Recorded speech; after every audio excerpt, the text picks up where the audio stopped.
dégradations, menaces ou agressions. Jamais les élus n'avaient connu une telle vague de violence. Depuis 3 mois, les actes se multiplient, souvent contre les parlementaires. Une première sous la Ve République, Quentin Calmet. La piste criminelle ne fait aucun doute, selon le procureur. Vendredi, avec la tentative d'incendie de la résidence secondaire du président de l'Assemblée nationale, c'est un nouveau cap qui est franchi dans la violence contre les parlementaires. De la France insoumise au Rassemblement national, c'est toute la classe politique qui s'est élevée pour dénoncer cet acte de violence.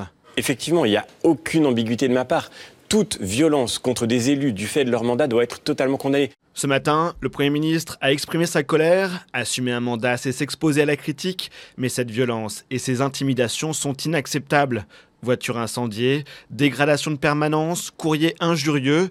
Depuis plusieurs mois, les parlementaires En Marche sont particulièrement touchés par ces actes de violence. On a eu donc plus de 80 dégradations, exactions commises sur des permanences parlementaires, sur parfois des domiciles, des intimidations au domicile.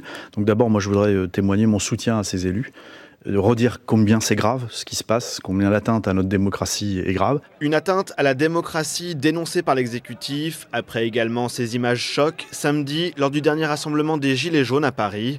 Les casseurs s'en prennent alors à la façade de l'Assemblée nationale avant de taguer celle du Sénat. Le signe d'une escalade des violences donc à l'encontre du Parlement.